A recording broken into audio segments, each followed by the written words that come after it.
नमस्कार, आप देख रहे हैं न्यूज इंडिया और मैं हूं आपके साथ अंजनी कुमार सिंह। आज की बड़ी खबरें जिन पर पूरे दिन हमारी नजर रहेगी, सबसे पहले वो आपको बताते हैं। और आज की सबसे बड़ी खबर यह है कि संसद में आज से बजट सत्र का पहले चरण का शुरुआत होने वाला है और संसद की दोनों सदनों को आज राष्ट्रपति संबोधित करेंगे। इसके अलावा आज वित्त मंत्री आज अपना आर्थिक सर्वे रखेंगी। चुनावों की बात करें तो चुनाव को लेकर भी लगातार जो है सारी पार्टियां जोर लगा रही हैं। वित्त मंत्री निर्मला सीतारमण आर्थिक सर्वे पेश करेंगी। इसके अलावा 5 राज्यों में जो चुनाव होने हैं उसको देखते हुए चुनाव आयोग की दिल्ली में आज एक बड़ी बैठक होगी और ये माना जा रहा है कि रैली, रोड शो, इस पर कुछ पाबंदियां बढ़ भी सकती हैं, घट भी सकती हैं। चुनाव आयोग इस पर बड़ा फैसला देगा। यूपी चुनाव की बात करें तो आज प्रधानमंत्री नरेंद्र मोदी की पहली वर्चुअल रैली होने वाली है और 5 जिलों की 21 विधानसभाओं में कार्यकर्ताओं को वो वर्चुअल तरीके से संबोधित करेंगे। समाजवादी पार्टी की बात करें तो आज समाजवादी पार्टी के अध्यक्ष अखिलेश यादव मैनपुरी की करहल सीट से अपना नामांकन दाखिल करेंगे। अंतर्राष्ट्रीय खबरों की बात करें तो कनाडा में वैक्सीन के अनिवार्यता के खिलाफ ट्रक ड्राइवरों ने प्रधानमंत्री का आवास को घेर लिया है। पीएम जस्टिन ट्रूडो के खिलाफ मोर्चा खोल रखा है। विवाद इतना बढ़ गया कि पीएम अपने परिवार के संग वहां से अंडरग्राउंड होना पड़ा। चलिए बात की बड़ी खबर बताएं आपको। प्रधानमंत्री नरेंद्र मोदी आज यूपी चुनाव में उनकी एंट्री हो रही है। पहली वर्चुअल रैली करेंगे। यूपी चुनाव को लेकर प्रधानमंत्री नरेंद्र मोदी आज वर्चुअल रैली करेंगे। डिजिटल तरीके से प्रचार अभियान की शुरुआत करेंगे पश्चिमी यूपी के लिए और कार्यकर्ताओं से संवाद करेंगे। करीब 1:30 बजे 5 जिलों के 21 विधानसभाओं में उनका कार्यक्रम होगा, जिसमें सहारनपुर, शामली, मुजफ्फरनगर में वर्चुअल कार्यक्रम होगा। बागपत, गौतम बुद्ध नगर में भी वर्चुअल रैली करेंगे और जिसमें कार्यकर्ताओं को जीत का मंत्र देंगे। 5 जिलों की 21 विधानसभाओं में उनका कार्यक्रम होगा। इसके लिए बड़े बड़े एलईडी स्क्रीन लगाए गए हैं, जिसमें प्रधानमंत्री मोदी के संबोधन को दिखाया जाएगा और कार्यकर्ताओं से फिर वो संवाद भी करेंगे और जीत का मंत्र देंगे। पश्चिमी यूपी चुनाव में अब प्रधानमंत्री मोदी की एंट्री हो चुकी है। तमाम दिग्गज पहले ही मैदान में उतरे हुए हैं, लेकिन चुनाव की तारीखों के ऐलान के बाद पश्चिमी यूपी में अब वर्चुअल रैली प्रधानमंत्री मोदी की अब उनकी एंट्री हो चुकी है। सारे दिग्गज मैदान में उतर चुके हैं। रक्षा मंत्री राजनाथ सिंह हो, गृह मंत्री अमित शाह, जेपी नड्डा, अनुराग ठाकुर, स्मृति ईरानी, ये बड़े दिग्गज पहले से ही मैदान में हैं और अब प्रधानमंत्री नरेंद्र मोदी की भी एंट्री हो चुकी है। वर्चुअल रैली आज करेंगे। करीब 1:30 बजे वो 5 जिलों की 21 विधानसभा सीट पर वर्चुअल रैली करेंगे। कार्यकर्ताओं को जीत का मंत्र देंगे, क्योंकि पश्चिमी यूपी काफी खास हो जाता है और माना जाता है कि अगर पश्चिमी यूपी से ठीक ठाक शुरुआत होती है तो उसका असर आगे भी पड़ता है। आज की एक और बड़ी खबर, राष्ट्रीय महिला आयोग का 30वां स्थापना दिवस आज है और इस मौके पर प्रधानमंत्री नरेंद्र मोदी एक कार्यक्रम को संबोधित करेंगे। शाम 4:30 बजे वीडियो कॉन्फ्रेंसिंग के माध्यम से प्रधानमंत्री मोदी संबोधित करेंगे और कार्यक्रम में जो विषय होगा, महिलाएं जो बदलाव लाती हैं, शी द चेंज मेकर के नाम से कार्यक्रम रखा गया है और इसी कार्यक्रम को प्रधानमंत्री नरेंद्र मोदी संबोधित करेंगे। 4:30 बजे का ये कार्यक्रम है। वीडियो कॉन्फ्रेंसिंग के माध्यम से वो संबोधन करेंगे। और 5 राज्यों से जो चुनाव होने उससे जुड़ी बड़ी खबर है कि दिल्ली में आज चुनाव आयोग की बड़ी बैठक होने वाली है, जिसमें ये तय किया जाएगा कि रैलियों और जनसभाओं में छूट और दी जाए, क्या होगा। आज चुनाव आयोग इस पर फैसला करेगा। छूट और पाबंदी पर बड़ा फैसला हो सकता है। 5 राज्यों में अगले महीने से चुनाव होने हैं। आज बड़ी खबर यह है कि आज से संसद का बजट सत्र शुरू होने वाला है। सुबह 11 बजे राष्ट्रपति रामनाथ कोविंद का अभिभाषण होगा और जिसके बाद वित्त मंत्री आर्थिक सर्वे पेश करेंगी और कोविड थर्ड वेव के बीच बजट सत्र की तैयारियां हैं। सत्ता पक्ष और विपक्ष दोनों तरफ से अपनी अपनी रणनीति बनाई गई है। हालांकि सभी सांसदों को इसके लिए RT-PCR टेस्ट करवाना होगा और इसको लेकर खुद लोकसभा के स्पीकर हालात का तैयारियों का जायजा ले रहे हैं। उन्होंने सभी सांसदों से भी अपील की है कि भाई आप लोग अपना RT-PCR टेस्ट करवा लें, चूंकि कोरोना का मामला है। ऐसे में सभी माननीयों को सतर्क रहना होगा। सुबह 11 बजे महामहिम राष्ट्रपति का अभिभाषण होगा, दोनों सदनों को वो संबोधित करेंगे। इसके बाद इकोनॉमिक सर्वे पेश किया जाएगा और जिसमें एक खाका खींचा जाएगा कि क्या है देश की अर्थव्यवस्था। और आज से इसकी शुरुआत हो रही 31 जनवरी से 11 फरवरी तक ये पहला चरण होगा। 2 चरणों में इस बार बजट सत्र होगा।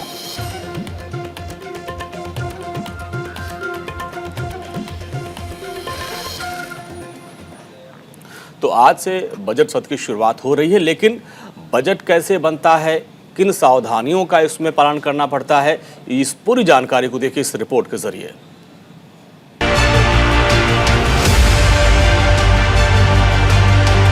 केंद्रीय वित्त मंत्री निर्मला सीतारमण 1 फरवरी को वित्तीय वर्ष 2022-23 के लिए बजट पेश करेंगी।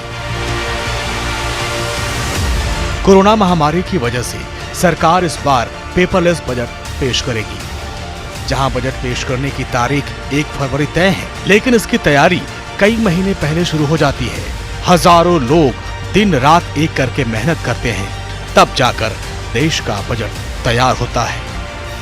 सबसे पहले जानिए देश का बजट क्या है। बजट 1 साल का हिसाब किताब होता है।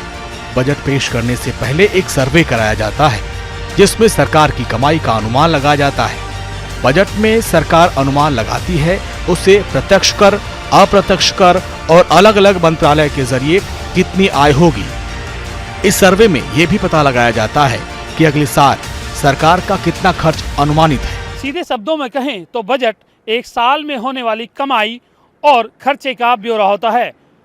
वित्त मंत्री अपने भाषण में इसी का ब्यौरा देते हैं और बजट 1 साल में एक बार पेश किया जाता है। संविधान में सीधे तौर पर बजट शब्द का जिक्र नहीं है। हालांकि संविधान के अनुच्छेद 112 में वार्षिक वित्तीय विवरण की चर्चा है। इस अनुच्छेद के तहत सरकार को अपने हर साल की कमाई और व्यय का ब्यौरा देना अनिवार्य होता है।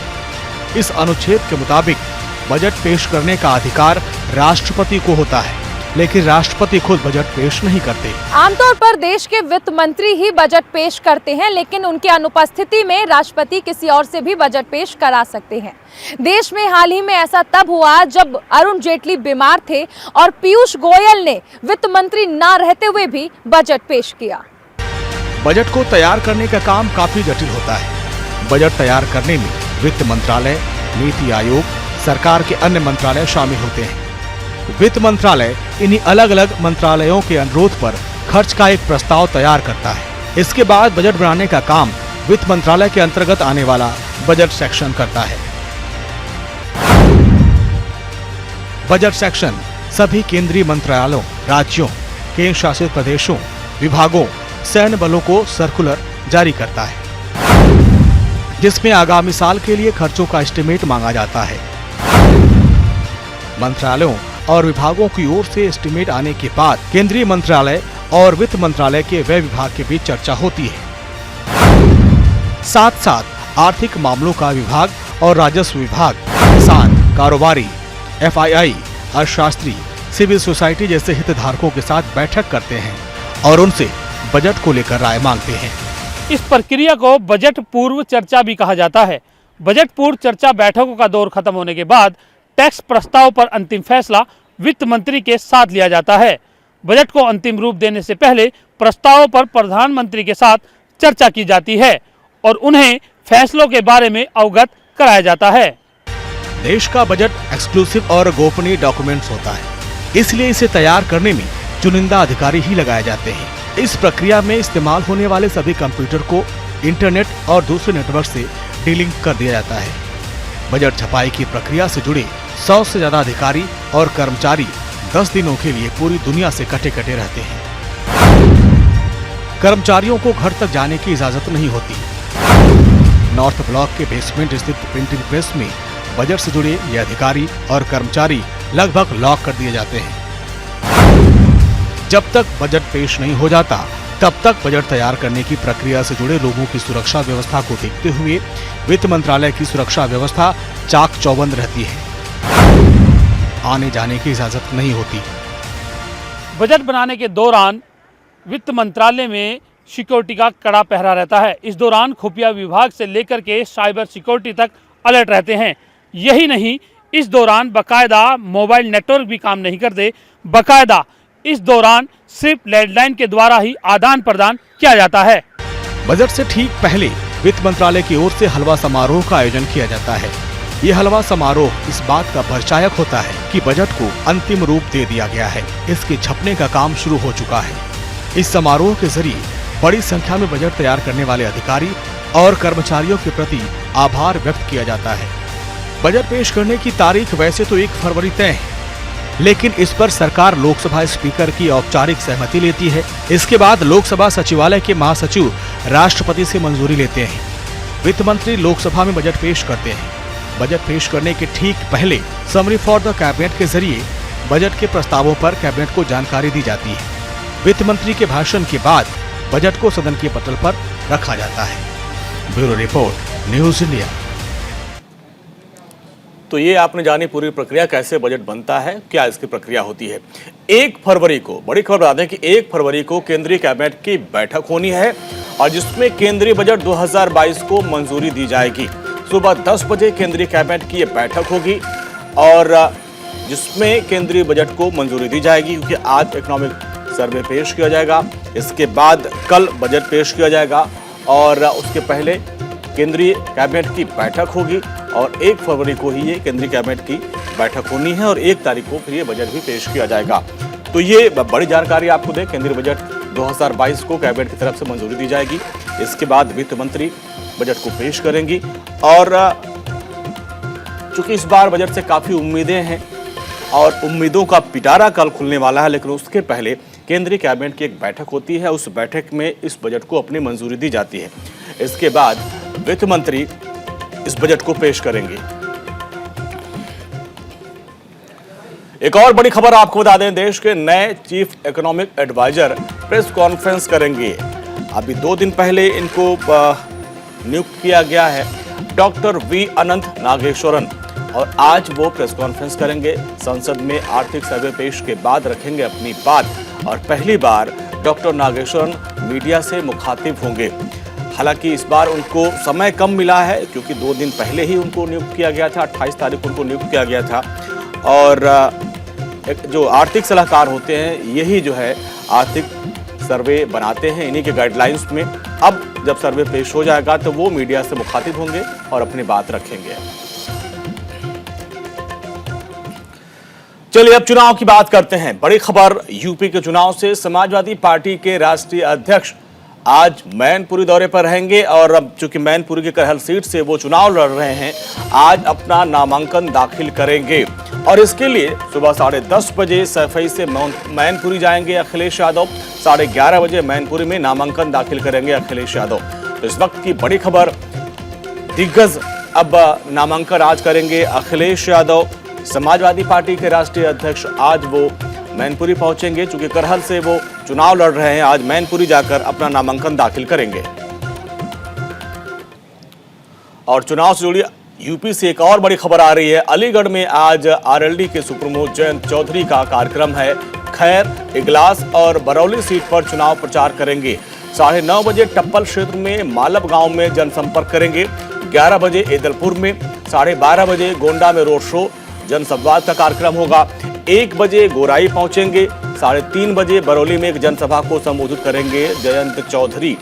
जयंत चौधरी और अखिलेश यादव गठबंधन में चुनाव लड़ रहे हैं और अब वो खुद डोर टू डोर कैंपेन करेंगे। और चुनाव से जुड़ी एक और बड़ी खबर, मुख्यमंत्री योगी आदित्यनाथ का आज आगरा दौरा होगा। यहां पर प्रभावी मतदाता कार्यक्रम में वो संवाद करेंगे और इसके बाद जिले की 3 विधानसभाओं में भी उनका कार्यक्रम होगा, जिसमें फतेहपुर सीकरी, फतेहाबाद, एतमादपुर में उनका कार्यक्रम होगा। 11:40 पर खेरिया एयरपोर्ट पहुंचेंगे मुख्यमंत्री योगी आदित्यनाथ और फिर